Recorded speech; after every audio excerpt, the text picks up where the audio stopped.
नमो विष्णुपादाय कृष्णपृष्ठाय भूतले श्रीमते भक्तिवेदांत स्वामिन्निति नामिने। नमस्ते सारस्वती देवे गौरवाणी प्रचारिणे निर्विशेष शून्यवादी पाश्चात्य देशतारिणे। जय श्री कृष्ण चैतन्य प्रभु नित्यानंद श्री अद्वैत गदाधर श्रीवासदि गौर भक्तवृंद। हरे कृष्ण कृष्ण कृष्ण हरे हरे, हरे राम राम राम हरे हरे। हरे कृष्ण। श्रीमद भगवद गीता जशी आहे तशी, भाषांतर आणि तात्पर्य कृष्ण कृपा मूर्ती श्री श्रीमद AC भक्तिवेदांत स्वामी प्रभुपाद यांच्याद्वारे आपण आज वाचायला सुरुवात करणार आहोत। अध्याय 8वा, अक्षर ब्रह्मयोग किंवा भगवत प्राप्ती। आणि आज आपण वाचणार आहोत श्लोक नंबर 1 आणि 2 या अध्यायाची सुरुवात। श्लोक नंबर 1 आहे, अर्जुन उवाच किम तद् ब्रह्म किम अध्यात्मम् किम कर्म पुरुषोत्तमा अधिभूतं च किम प्रोक्तम् अधिदैवं किमुच्यते। अर्जुन उवाच किम तद् ब्रह्म किम अध्यात्मम् किम कर्म पुरुषोत्तमा अधिभूतं च किम प्रोक्तम् अधिदैवं किमुच्यते। अर्जुन उवाच किम तद् ब्रह्म किम अध्यात्मम् किम कर्म पुरुषोत्तमा अधिभूतं च किम प्रोक्तम् अधिदैवं किमुच्यते। अर्जुन उवाच, अर्जुन म्हणाला, किम काय, तत् ते, ब्रह्म ब्रह्म, किम काय, अध्यात्मम् आत्मा, किम काय, कर्म सकाम कर्म, पुरुषोत्तम हे पुरुषोत्तम, अधिभूतम प्राकृत सृष्टी, च आणि, किम काय, प्रोक्तम म्हटले जाते, अधिदैवम देवता, किम काय, उच्यते म्हटले जाते। भाषांतर आहे, अर्जुनाने विचारले, हे पुरुषोत्तम, हे भगवान, ब्रह्म म्हणजे काय, आत्मा म्हणजे काय, सकाम कर्म म्हणजे काय, ही भौतिक सृष्टी म्हणजे काय आणि देवता कोण आहेत हे कृपया मला सांगा।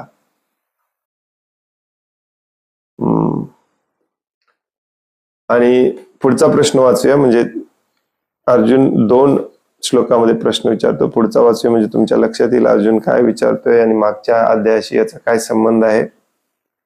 पुढे तो म्हणतो, अधियज्ञम कथम कोत्र देहेस्मिन् मधुसूदन प्रयाण काले च कथम यज्ञोपि यज्ञोसी ज्ञेयोसी नियतात्मभि। हे मधुसूदन, यज्ञाचा अधिपती कोण आहे आणि या देहामध्ये तो कसा निवास करतो। या भक्तिमय सेवेमध्ये युक्त झालेले आणि भक्तिमय सेवेमध्ये युक्त झालेले मृत्यू समयी तुम्हाला कसे जाणू शकतात। तर ही 8व्या अध्यायाची सुरुवात आहे। 7व्या अध्यायाचे शेवटचे 2 श्लोक जे आपण काल वाचले त्याचा जर अभ्यास केला तर तुमच्या लक्षात येईल की अर्जुन काय विचारतोय।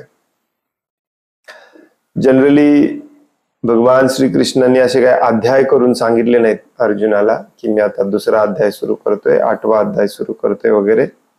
हे कंटिन्युअस संभाषण होतं अर्जुन आणि भगवान श्रीकृष्णांमधलं.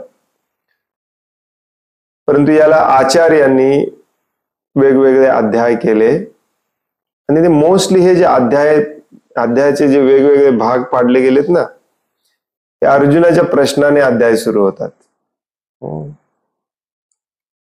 कारण भगवान श्रीकृष्ण एक गोष्ट समजावून सांगत असतात, मग अर्जुनाला मध्ये संशय प्रश्न आला की तो प्रश्न विचारतो, मग विषय बदलतो थोडाफार. तर हा अर्जुनाचा 7वा प्रश्न आहे भगवद्गीतेतला. आणि भगवान श्रीकृष्ण देखील अर्जुनाला मध्ये मध्ये प्रश्न विचारायला वाव देतात. समजून घेतलंय की नाही अर्जुनाला विचारतात. निसंशय हे लक्षात ठेव म्हणून सांगतात, लक्षपूर्वक ऐक म्हणून सांगतात. कारण हे एका गुरु आणि शिष्यामधलं संभाषण सुरू आहे. जो सांगणारा असतो त्याला पण कधी कधी समोरच्याने प्रश्न विचारला ना सिन्सिअरली तर उत्साह येतो. त्याच्यावरून लक्षात येतं की समोरच्याला इंटरेस्ट आहे ऐकण्यामध्ये. नसेल तर मी एकटा बडबडत चाललोय, अर्जुनला काही कळतंय की नाही माहिती नाही, बिचारा ऐकत बसलाय. अर्जुन विचारतो की ब्रह्म म्हणजे काय. भगवंतांनी सांगितलं कालच्या श्लोकामध्ये, 29व्या श्लोकामध्ये,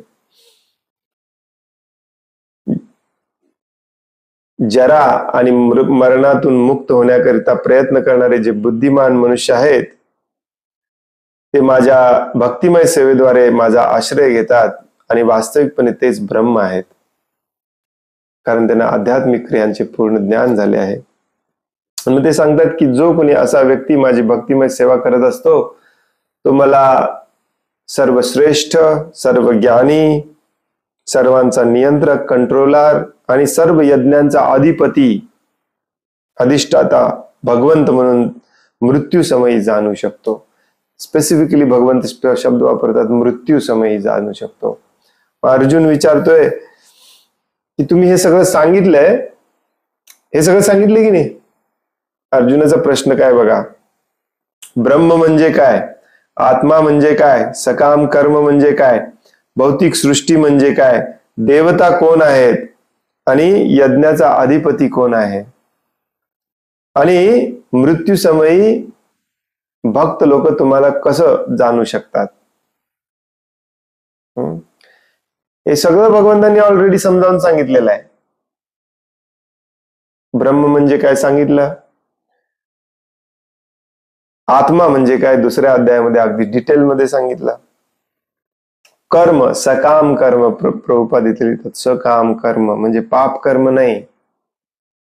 सकाम कर्म लक्षात ठेवा, शास्त्रामध्ये दिलेले कर्म, नेमून दिलेलं, लिहून ठेवलेलं विहित कर्म करणे त्याला सकाम कर्म म्हणतात. फक्त त्याच्यात प्रॉब्लेम एवढाच असतो की जो कर्म करणारा व्यक्ती असतो तो त्या कर्मफळाची अपेक्षा ठेवून करत असतो, म्हणून त्याला सकाम कर्म म्हटलं जातं. सकाम म्हणजे त्याच्यातून कामना आहे.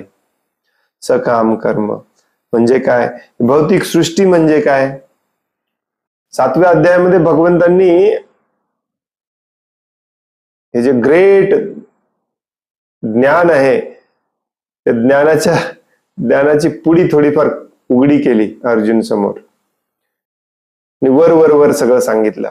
भूमी, अग्नी, जल, वायू, आकाश, मन, बुद्धी, अहंकार या 8 माझ्या शक्तीने ही सृष्टी बनलेली असते. ही सृष्टी कनिष्ठ आहे, जीव पण माझ्याच शक्तीचा भाग आहे, परंतु तो वरिष्ठ आहे.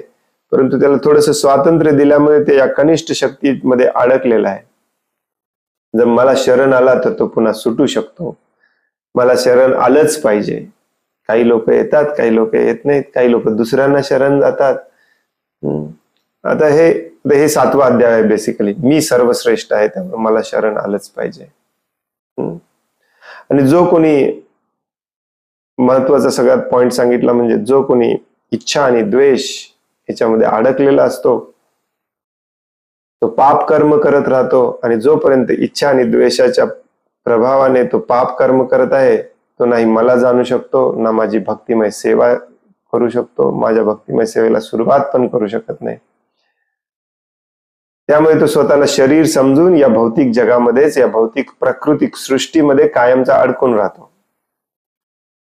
जो अशा पद्धतीने पापमुक्त होतो, इच्छा द्वेष सोडून देतो, तो माझी भक्तिमय सेवा करतो, तो जाणतो की तो ब्रह्म आहे, अहम ब्रह्मास्मी. आणि अशा प्रकारे मृत्यू समयी तो मला जाणू शकतो आणि माझ्या धामामध्ये येऊ शकतो. सगळं काही एकत्र सांगून टाकलं 7व्या अध्यायामध्ये. अर्जुन कन्फ्युज झालाय. वर सांगितलं भगवद्गीतेचा, श्रीमद भागवतमचा अभ्यास करत असताना, श्रवण करत असताना कन्फ्यूज झालेला असाल तर ते कन्फ्युजन दूर केलं पाहिजे. कारण संशय आत्मा जो असतो, संशयामध्ये असलेला आत्मा जो असतो, तो सदैव दुःखी असतो. चाणक्य पंडित सांगतात, ज्याच्या मनामध्ये संशय आहे, तो संशय ज्याने दूर करून घेतलेला नाही, तो सदैव दुःखी असतो. आपल्या भक्तांना सारखं मी म्हणतो आपल्या भक्तांना म्हणजे श्रील प्रभुपादांना थोड्याफार प्रमाणात आणि भगवद्गीतेच्या आचरणाला थोड्याफार प्रमाणात मानणाऱ्या भक्तांना अशी सवय लागलेली आहे. प्रश्न मनामध्ये येतात परंतु आपण विचारत नाही, कारण त्याचं उत्तर माहिती असतं आपल्याला, थोड्याफार प्रमाणात माहिती असतं. परंतु हे पक्क माहिती असतं की ते उत्तर जे आहे ते डेंजरस आहे, त्याचं पालन मी करू शकणार नाही, त्यामुळे आपण प्रश्न पण विचारत नाही. वरवरचं ज्ञान घेतो, वरवरची भक्ती करतो आणि या भौतिक जंजाळामध्ये भौतिक सुखाच्याच मागे पडून राहतो. हे महा डेंजरस काम आहे. आणि मग याचाच फायदा घेऊन जे ढोंगी प्रचारक असतात, ढोंगी गुरु असतात, ढोंगी साधू असतात, ते तुम्हाला वरवरच ज्ञान देतात. आणि जर तुम्ही त्यांना काही प्रश्न विचारलात संशय दूर करण्यासाठी, तर तुम्हाला सांगितलं जातं की प्रश्न विचारायचं नाही, वरिष्ठ भक्तांना असं आडवं जायचं नाही. मग तुम्ही तेच मान्य करून तिथेच त्यालाच अध्यात्म समजून तिथेच राहता. खूप सर्वात चुकीची गोष्ट आहे. भगवान श्रीकृष्ण भगवद्गीतेमध्ये सगळं ज्ञान दिलेलं आहे. गुरुकडे का गेलं पाहिजे, कसं गेलं पाहिजे, गुरुकडे जाऊन काय केलं पाहिजे, कशा पद्धतीचं ज्ञान घेतलं पाहिजे, सगळं भगवद्गीतेत दिलेलं आहे. 4थ्या अध्यायामध्ये भगवंत सांगतात गुरुला समर्पण असलं पाहिजे, पूर्णपणे समर्पित होऊन गुरुची सेवा करून गुरुला प्रश्न विचारले पाहिजे. प्रणिपातेन परिप्रश्नेन सेवया. जो कोणी तुम्हाला सांगेल की आम्ही वरिष्ठ आहे, आम्ही गुरु आहे, आम्ही सांगेल तसं तुम्ही केलं पाहिजे, उलटे प्रश्न विचारले नसले पाहिजेत, लक्षात ठेवायचं चुकीचा मार्ग आहे. भगवान श्रीकृष्ण अर्जुनाला तो मार्ग स्वीकारायचा सांगत नाहीत. त्याच भगवद्गीतेवर आधारित आपण असा चुकीचा मार्ग कसा काय ऍक्सेप्ट करतो. आता इथून पुढे तुम्हाला आढळेल प्रत्येक अध्यायाच्या सुरुवातीला अर्जुन प्रश्न विचारतो, मध्ये पण प्रश्न विचारतो. आणि आश्चर्याची गोष्ट म्हणजे अगदी शेवटच्या अध्यायामध्ये देखील पुन्हा प्रश्न विचारतो, जो ऑलरेडी विचारलेला आहे. आणि प्रभुपाद तिथे तात्पर्यामध्ये समजावून सांगतात भगवान श्रीकृष्णांसारखा गुरु अशा प्रकारच्या प्रश्नाने क्रोधित होत नाही. पुन्हा समजावून सांगतो, कारण या भौतिक जगामध्ये अडकलेल्या जीवांच्या प्रती त्याला तळमळ असते. तीच भगवंतांची सेवा असते. या भौतिक जगामध्ये अडकलेल्या जीवांना सोडवण्याचा प्रयत्न करणे हीच भगवंतांची सेवा असते आणि तो सेवा म्हणून करत असतो. त्यामुळे प्रश्नाला जो घाबरतो, प्रश्नाने जो क्रोधित होतो, तो ढोंगी भक्त आहे, ढोंगी गुरु आहे. लक्षात ठेवा. बऱ्याचदा तुम्ही विचारता की नाही प्रभूजी कसं ओळखायचं ढोंगी भक्ताला, हे आणखीन एक लक्षण आहे. अशा गुरुला, अशा प्रवचनकर्त्याला रिजेक्ट करायचं म्हणून सांगितलेलं आहे शास्त्रामध्ये. कार्यम अजानता, सनातन गोस्वामी सांगतात. आपण परत 8व्या अध्यायाकडे येऊया. 7व्या अध्यायाच्या शेवटी भगवंत म्हणतात की जो कोणी माझा आश्रय घेतो, मला आश्रय घेणे, प्रपद्यंते, शरण येणे सगळं सेम आहे, तोच ब्रह्म आहे. म्हणजेच तो जाणतो की मी ब्रह्म आहे. मी म्हणजे तो जीव स्वतः ब्रह्म आहे, आत्मा आहे. आणि अशा पद्धतीने एक हिंट देतात की तो सदैव माझं चिंतन करतो, सदैव माझ्या सेवेमध्ये व्यस्त राहतो, सदैव, कायमचा. आणि म्हणून मृत्यू समयी तो माझं स्मरण करू शकतो, मला जाणू शकतो, अशा पद्धतीने जाणू शकतो.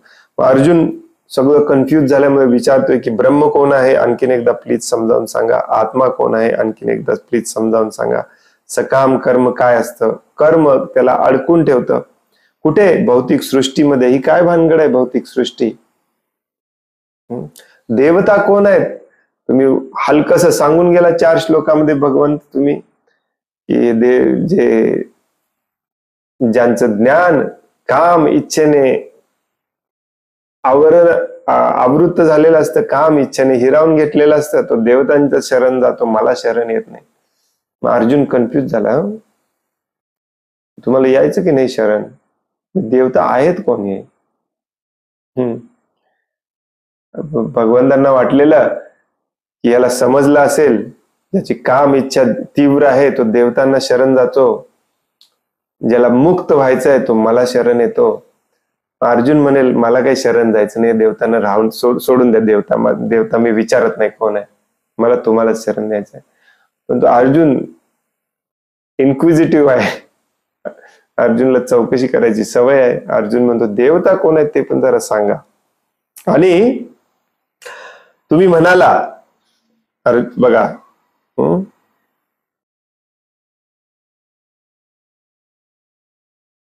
शेवटच्या श्लोकामध्ये मागच्या अध्यायाच्या भगवंत म्हणतात, सर्व यज्ञांचा अधिष्ठाता भगवंत म्हणून मला जो जाणतो तो मृत्यू समयी मला जाणू शकतो. मग अर्जुन विचारतोय की अधियज्ञ म्हणजे यज्ञाचा अधिष्ठाता कोण आहे, आणि मृत्यू समयी भक्त लोक तुमची भक्तिमय सेवा जे करतात ते तुम्हाला कसे जाणू शकतात.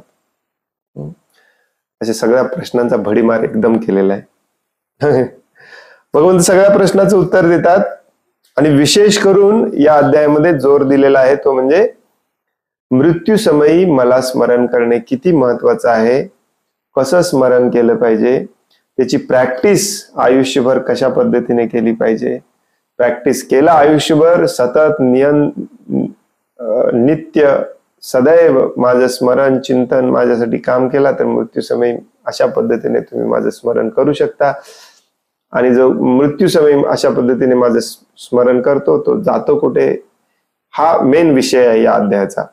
बाकीचे जे हे 6 प्रश्न आहेत अर्जुनचे ते थोडक्यात सांगून टाकतात भगवंत सुरुवातीला, नंतर ह्याच्यावरती कॉन्सन्ट्रेट करतात की मृत्यू समयी माझं स्मरण करणे किती महत्वाचं आहे.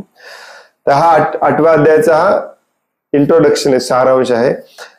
आज आपण भगवंतांची उत्तरं वाचणार नाही आहोत, हे प्रश्नच समजावून सांगतायत शिल प्रभुपाद आपल्याला, ते प्रश्नच कसे समजावून सांगतायत शिल प्रभुपाद एवढंच ऐकणार आहोत आज आपण.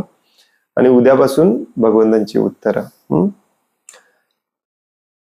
तर कृष्ण कृपामूर्ती श्री श्रीमद एसी भक्ती वेदांत स्वामी शिल प्रभुपाद म्हणतात, या अध्यायामध्ये भगवान श्रीकृष्णांनी अर्जुनाने विचारलेल्या ब्रह्म काय आहे इत्यादी प्रश्नांची उत्तरे दिली आहेत.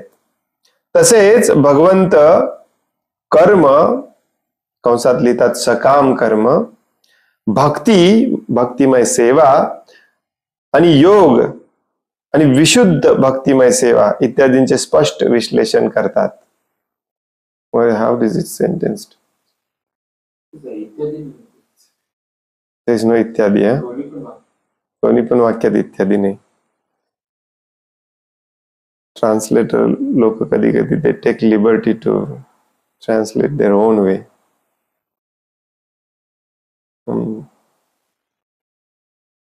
In this chapter, Lord Krishna answers different questions from Arjun, beginning with what is Brahman. The Lord also explains karma, devotional service, and yoga principles, yoga tattva, and devotional service in its pure form. भगवान श्रीकृष्ण या अध्यायामध्ये या सगळ्या गोष्टींचं स्पष्टीकरण करतात. विशेष करून या अध्यायामध्ये स्पष्टीकरण करतात की भक्तिमय सेवेचं शुद्ध स्वरूप काय असतं, विशुद्ध भक्तिमय सेवा काय असते. त्यामुळे तसं बघायला गेलं तर हा अध्याय अत्यंत महत्वाचा आहे, हो की नाही.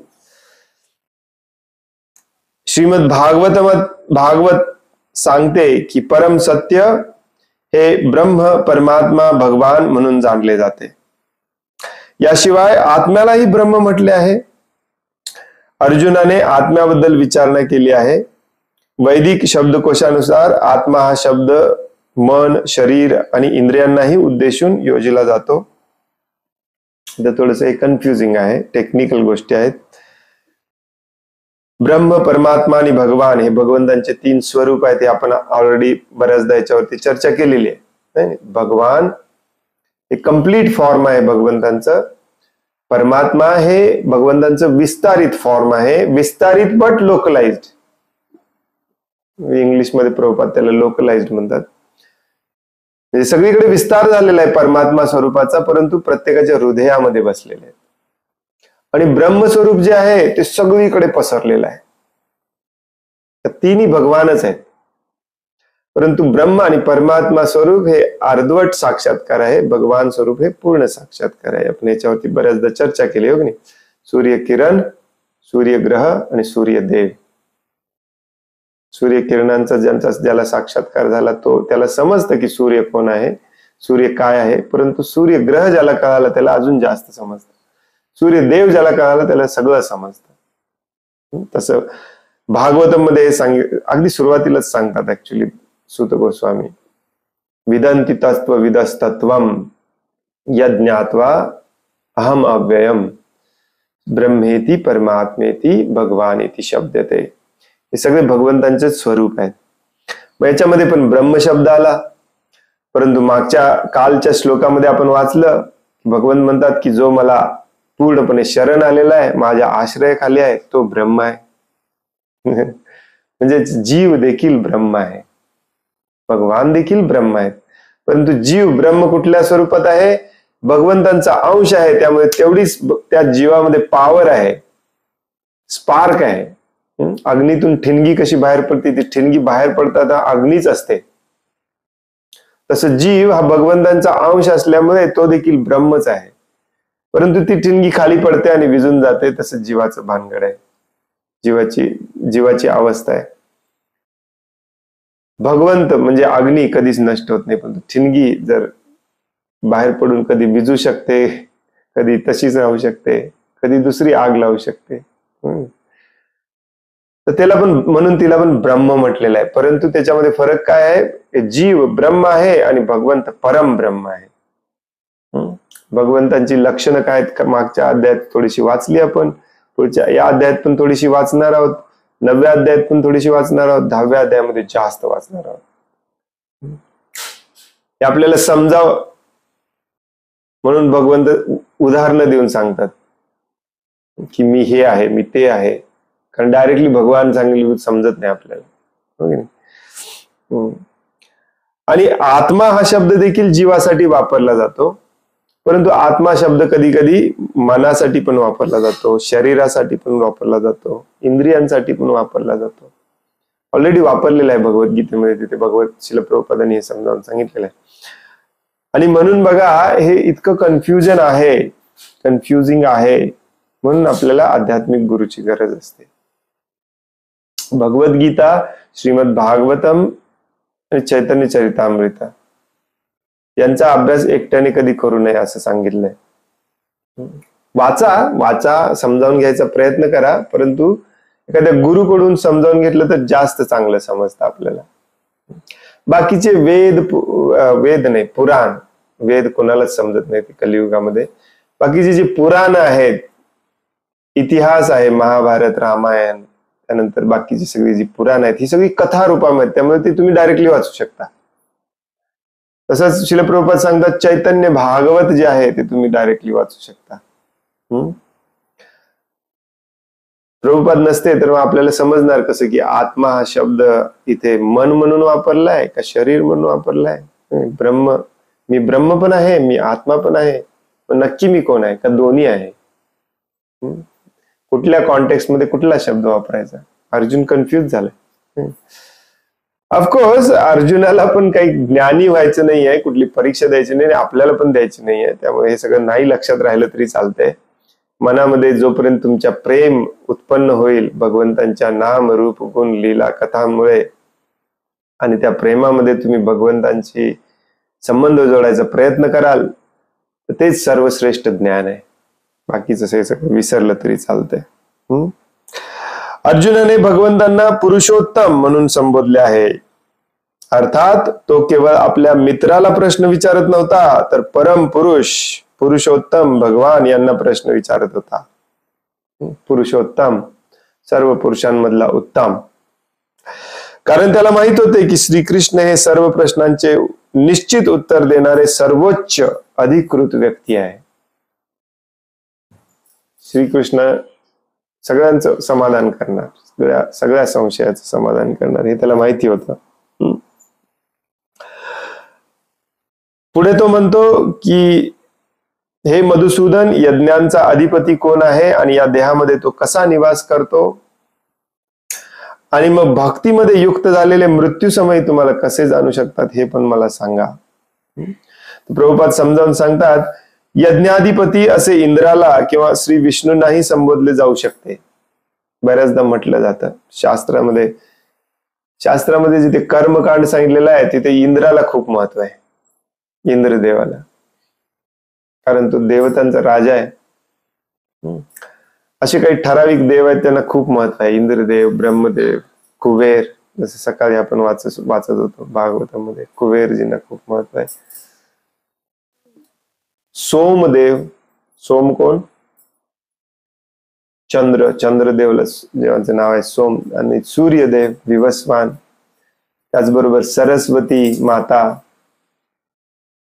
त्यांच्या पूजेला यांच्या कर्मकांडाला खूप महत्व आहे. प्रचेतास जे असतात ते सोमदेवाची पूजा करून त्यांना संतुष्ट करून सगळं मिळवतात. ते शास्त्र भागवतामध्ये पण आहे ऍक्च्युली, बऱ्याच ठिकाणी यांनी याची पूजा केली, त्यांनी त्याची पूजा केली. परंतु जसं भगवंतांनी मागच्या अध्यायात सांगितलं की आपल्याला ते करायचं नाही.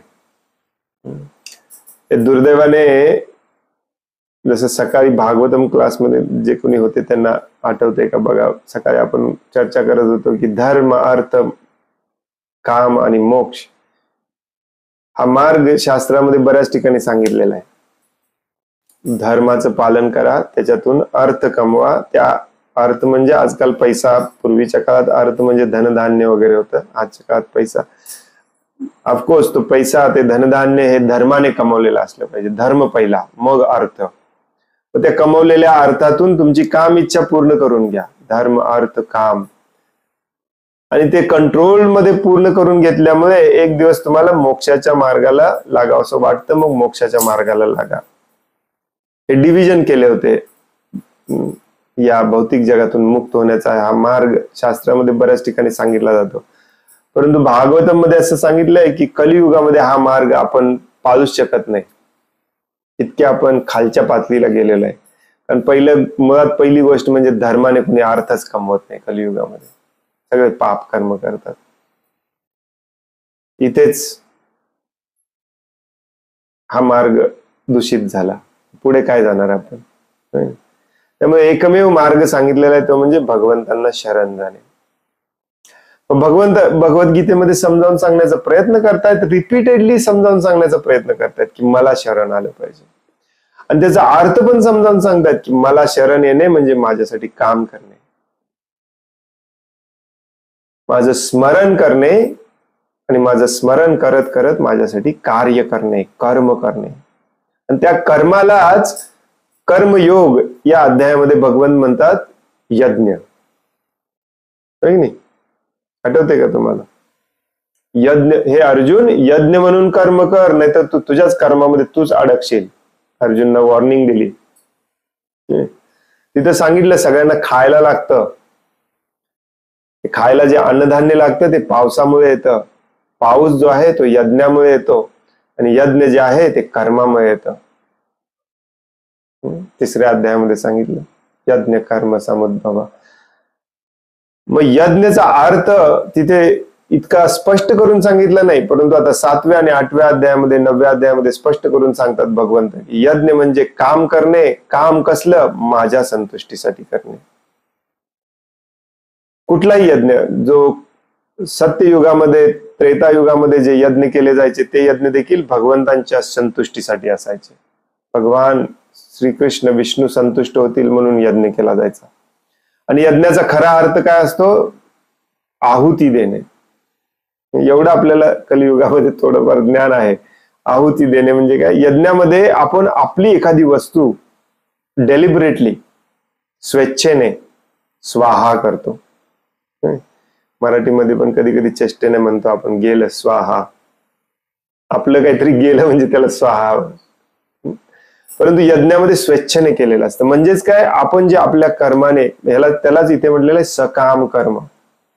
अर्थ कमवला, त्यातून आपल्या काम इच्छा पूर्ण केल्या, त्याचबरोबर थोडं थोडं भगवंतांना देवी देवतांना देखील परत केलं. 3ऱ्या अध्यायामध्ये भगवंत सांगतात सगळ्या देवी देवतांना थोडं थोडं द्यावं लागतं, नाही तर तुम्हाला ते अन्न वस्त्र निवारा पाणी सूर्य वायू देणार नाहीत. हे सगळं बंद केलंय कलियुगामध्ये आपण. आणि आता करायचं म्हटलं तरी करता येत नाही. मग भगवंत सांगतात की फक्त मला संतुष्ट करा, बाकीचे सगळे आपोआप संतुष्ट होतात. 7व्या अध्यायामध्ये वाचलं आपण. हे सगळं एकमेकांशी रिलेटेड आहे. यालाच यज्ञ म्हणायचं. मला संतुष्ट करण्यासाठी तुम्ही जे काही काम कराल तेच यज्ञ आहे. काही गरज नाही मंत्र पाठ करायची, काही गरज नाही होम करायची. माझ्या संतुष्टीसाठी काम करा. अर्जुनने तिथे लाखो करोडो अब्जावधी लोकांना आपल्या बाणांनी मारलं, तो यज्ञ होता. असं समजावून घ्या. खरोखरच यज्ञ होता. त्यालाच यज्ञ म्हणतात. भगवंतांना संतुष्ट करण्यासाठी जे काही केलं जातं त्याला यज्ञ म्हणतात. सिंपल. अर्जुन या 2 नंबरच्या श्लोकामध्ये या अध्यायाचा विचारतो की यज्ञाचा स्वामी कोण आहे? म्हणजे जे काही यज्ञामध्ये आहुती दिली जाते, जे काही कर्माने त्याग केला जातो, जे कर्म माझ्यासाठी नको आहे, मला या कर्माचं फळ नको आहे, मग मी कोणासाठी करू? हा कोण आहे यज्ञाचा स्वामी? अधिपती म्हटलेलं आहे. यज्ञाचा पती कोण आहे? तर प्रभुपाद इथे समजावून सांगताना म्हणतात की शास्त्रामध्ये बऱ्याच ठिकाणी इंद्राला, बऱ्याच ठिकाणी श्री विष्णूंना, चंद्राला, सूर्याला यज्ञाचा अधिपती म्हटलेला आहे. कारण त्या लेवलला लोक असतात, त्या पद्धतीचं इंद्र चंद्र सूर्य यांना संतुष्ट करून काहीतरी मिळवायची इच्छा असते. त्या प्रकारचा यज्ञ केला जातो. त्या यज्ञाला नावं पण आहे, त्या यज्ञाचे डिटेलमध्ये वर्णन पण आहे शास्त्रामध्ये, परंतु ते कलियुगामध्ये शक्य नाही. थोडक्यात समजावून घ्यायचं. प्रभुपादांचा सांगायचा उद्देश काय आहे की आज देखील बिंडोक जे सकाम कर्म पण करत नाहीत, पूर्णपणे पाप कर्म करत आहेत, ते पण यज्ञ तज्ञ करत बसतात. कारण ते शक्य नाही कलियुगामध्ये यज्ञ करणे. कलियुगामध्ये फक्त भगवान श्रीकृष्ण हरी यांना संतुष्ट करण्यासाठी करा, काही पण करा, 24 तास करा, पूर्णपणे त्यांना शरण जावा. तुम्हाला नाही समजलं तर बसून प्रार्थना करा त्यांची की मी तुम्हाला पूर्ण शरण आलेलो आहे, मला काहीतरी काम द्या. पण मी आजपासून माझ्या इंद्रियांसाठी आणि किंवा देवी देवतांच्या संतुष्टीसाठी काम नाही करणार, फक्त तुमच्यासाठी करणार, कारण तुम्हीच यज्ञाचे अधिपती आहात. या ज्ञानाच्या लेवलला येणे यालाच बुद्धिमान म्हटलेलं आहे. काल आपण चर्चा करत होतो, लक्षात आहे का बघा तुम्हाला बुद्धिमान मनुष्य म्हटलेलं आहे त्याला. योगायोग म्हणायचं की काय माहिती नाही. कुबेर ध्रुव महाराजांना पण म्हणतात तू बुद्धिमान आहेस. तर श्री विष्णू हे ब्रह्मा आणि शिवजींसहित सर्व आदी देवतांचे प्रमुख आहेत. इंद्र आणि श्री विष्णू दोघांचीही यज्ञाद्वारे उपासना केली जाते. पण या ठिकाणी अर्जुन पृच्छा करीत आहे, विचारित आहे की खऱ्या अर्थाने कोण यज्ञाचा पती आहे, अधिपती आहे, आणि जीवाच्या शरीरात तो कसा निवास करीत आहे. बरेचदा या देवी देवतांना संतुष्ट करण्यासाठी यज्ञ केला जात नाही, तपस्या केली जाते. जसे हिरण्यकशिपूने केलेलं. शिवजींना संतुष्ट करण्यासाठी जनरली तपस्या केली जाते. मध्ये आता अर्जुन गुरुकुलमध्ये शिकून आलेला, त्यामुळे याला ते सगळं ज्ञान आहे. इंद्रियासाठी जो यज्ञ केला जातो त्याचा अधिपती, अधिष्ठाता देवता, अधिष्ठात्री देवता, हे त्या यज्ञाचे देवी देवता असतात. तुम्ही तर मला सांगताय की सगळं माझ्यासाठीच केलं पाहिजे. मग आता कन्फ्युज झालोय, मला समजावून सांगा. श्रीकृष्णांनी मधु नामक दैत्याचा वध केल्यामुळे या ठिकाणी अर्जुनाने भगवान श्रीकृष्णांना मधुसूदन या नावाने संबोधले आहे. वास्तविक हे संशय मूलक प्रश्न अर्जुनाच्या मनात उत्पन्न व्हावयास नको होते, कारण अर्जुन हा श्रीकृष्णांचा भक्त होता. म्हणून हे संशय असुरासारखे आहेत. श्रीकृष्ण हे असुरांचा संहार करण्यात अत्यंत कुशल असल्यामुळे अर्जुन येथे त्यांना मधुसूदन म्हणून संबोधित आहे, जेणेकरून अर्जुनाच्या मनातील संशय रूपी असुरांचा श्रीकृष्ण संहार करतील. बऱ्याच ठिकाणी भगवद्गीतेमध्ये, तसंच भागवतम, बऱ्याच ग्रंथांमध्ये त्या परिस्थितीनुसार भगवंतांचं वेगवेगळं नाव त्या श्लोकामध्ये येतं. आणि हे आचार्य आपल्याला समजावून सांगतात की तेच नाव त्या श्लोकामध्ये वापरण्यामागे उद्देश काय आहे. तसं इथे समजावून सांगतात की अर्जुनाच्या मनामध्ये संशयाच्या आसुराने घर केलेलं आहे, संशयाने मन भरलेलं आहे, आणि संशयित मनुष्य शांत, सुखी, समाधानी जगू शकत नाही. मग तो म्हणतो, तुम्ही मधुसूदन आहात, मधु नावाच्या राक्षसाचा तुम्ही वध केलाय, तसंच माझ्या संशयाचा पण तुम्ही वध करा. हा त्याचा उद्देश आहे. बऱ्याच ठिकाणी गोविंद शब्द वापरला जातो, गोपाल शब्द वापरला जातो, हो की नाही. हरिसूदन, जनार्दन, कृष्ण हा पण शब्द वापरलाय भगवद्गीतेमध्ये. जे गुरु हे आत्मसाक्षात्कारी असतात, ज्यांना साक्षात्कार झालेला असतो, ते हे सगळे श्लोक त्या साक्षात्काराच्या लेवलला, समाधी लेवलला जाऊन हे श्लोकांचा ते अभ्यास करत असतात. त्यामुळे ते आपल्याला एक्झॅक्टली समजावून सांगू शकतात की या शब्दाचा अर्थ काय आहे. तर आपण वाचायला गेलो तर आत्म्याला मन समजायचं का शरीर समजायचं कळत नाही. ब्रह्म म्हणजे मी का भगवान, कारण शास्त्रामध्ये म्हटले ब्रह्म म्हणजे भगवान. पण तसंच मधुसूदन काय भानगड आहे, हो की नाही.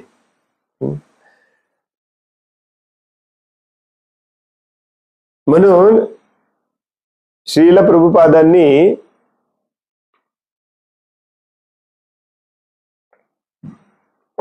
शुद्धतेला महत्व दिलं, परंतु संस्कृतला एवढं महत्व दिलं नाही. हा, तुमच्यामध्ये ॲबिलिटी असेल तर संस्कृतचा तुम्ही अभ्यास करा, शुद्ध उच्चार करा, व्यवस्थित समजावून घ्या, परंतु संस्कृत यायलाच पाहिजे, शुद्ध उच्चारलंच पाहिजे. हे काय पात्रता किंवा हे काही गरज, याची काही गरज नाही भगवंतांना शरण जायला आणि भगवंतांना प्राप्त करायला. ऍब्सोल्युटली 9व्या अध्यायामध्ये भगवंत सांगणार आहेत, कुणीही मला प्राप्त करू शकतं, कुणी, लिटरली कोणी जो कोणी मला शरण जाईल, माझ्यासाठी काम करेल, त्याचा मी होतो. काही गरज नाही. हे तत्वज्ञान राहिलं बाजूला, आणि आपण आजकाल संस्कृत करत बसलोय. जणू काही संस्कृतमुळेच भगवंतांकडे जाणार आहे. प्रभुपादांनी सगळं इंग्लिश मध्ये करून सांगितलं, ते लोक आपल्यापेक्षा सिरियसली भक्तिमय सेवा करतात.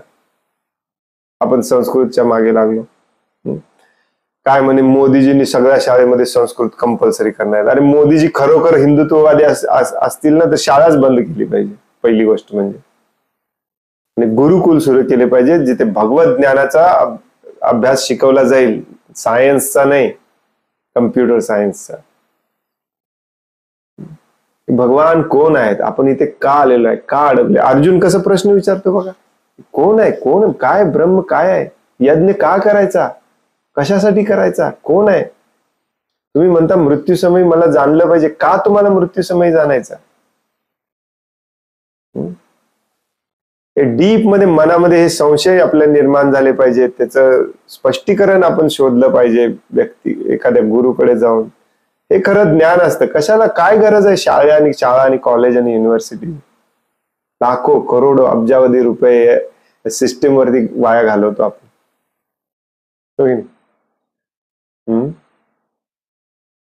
हे कोण तुम्हाला समजावून सांगणार आहे? हे गुरु समजावून सांगणार की ते मधुसूदन शब्द का वापरलाय.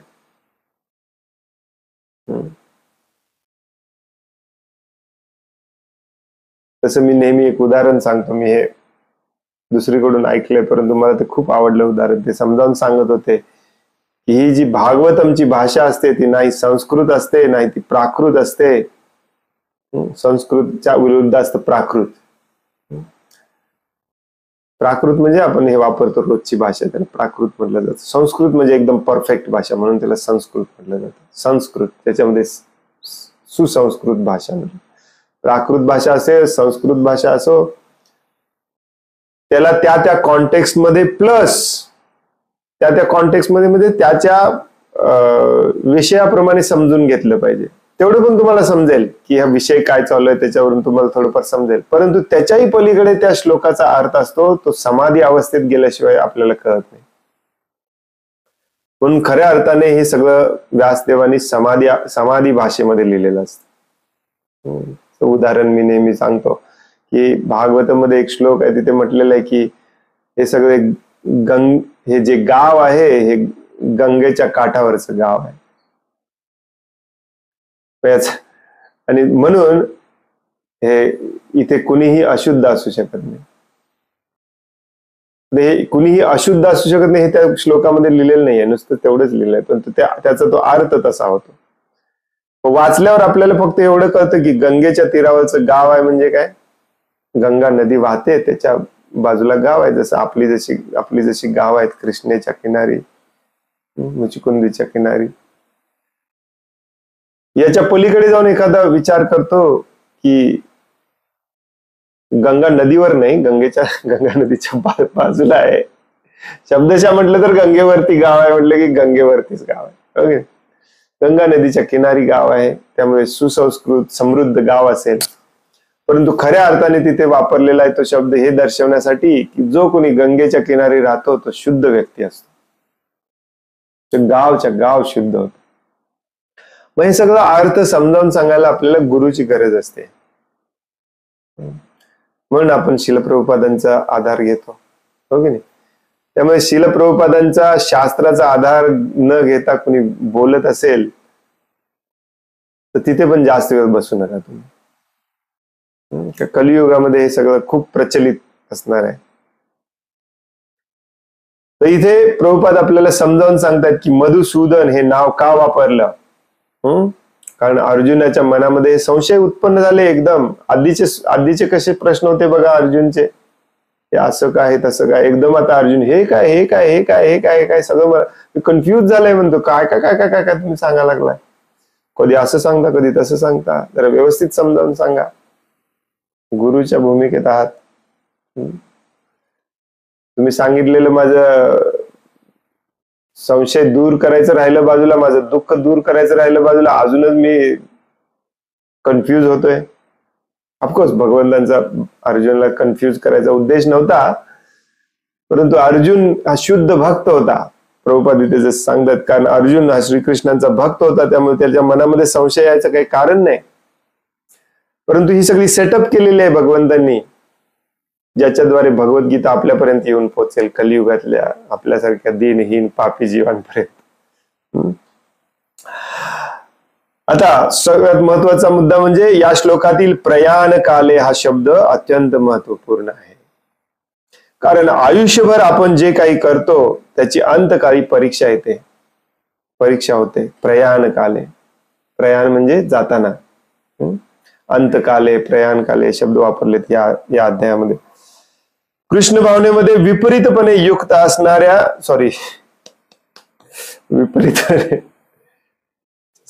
कृष्ण भावनेमध्ये अविरतपणे युक्त असणाऱ्या व्यक्तीबद्दल जाणण्यास अर्जुन अत्यंत उत्सुक आहे. काय भानगड आहे, मृत्यूच्या शेवटी कसं काय तुम्हाला तो स्मरण करू शकतो, त्याची टेक्निक काय आहे मला सांगा, मी उत्सुक आहे. अशा प्रकारची उत्सुकता दाखवणे, इगरनेस प्रभुपाद म्हणतात, हे शिष्याचं प्रथम कर्तव्य असतं. तोच बेस्ट शिष्य असतो ज्याच्या मनामध्ये उत्सुकता आहे, इगरनेस आहे. मृत्यूच्या क्षणी त्याची काय स्थिती असते? मृत्यूसमयी सर्व शारीरिक कार्य विस्कळीत होतात आणि मन अस्वस्थ होते. अर्जुनला थोडीशी हिंट दिली मागच्या अध्यायाच्या शेवटच्या श्लोकामध्ये. अर्जुन एकदम सतर्क झाला. हो मृत्यूसमयी भयानक वेदना होतात, भगवंतांना स्मरण करायचंय. हे आता विचारलंच पाहिजे आपण भगवंतांना, जरा समजावून सांगा. याप्रमाणे शारीरिक स्थिती व्याकुळ झाल्यामुळे भगवंतांचे स्मरण होऊ शकत नाही. महान भक्त कुलशेखर महाराज भगवंतांना प्रार्थना करताना म्हणतात की हे भगवान, आता मी निरोगी आहे आणि मला या निरोगी अवस्थेतच त्वरित मृत्यू यावा, म्हणजे माझ्या मनाचा राजहंस तुमच्या चरण कमलांमध्ये प्रवेश करू शकेल. मुकुंद माला स्तोत्र वाचा, त्याच्यामध्ये डिटेल मध्ये दिलेलं आहे. आपण आता आज नको डिटेल मध्ये, पुढे का नाही, पुढे आपण वाचणारच आहोत. भगवंत सांगणार आहेत मृत्यू समयी. ही अशी आतुरता पाहिजे. हा राजा ना यंग होता, एकदम यंग असतानाच त्याला जीवनाचा उद्देश कळाला. त्याला माहिती होतं की म्हातारपणी अवघड आहे सगळं, खाखोर करण्यातच दिवस जाणार आहे. वात पित्त कफ नाही, कंबर दुखाले, गुडघे दुखाले, पित्त वाढलाय, कफ वाढलाय, वात वाढलाय.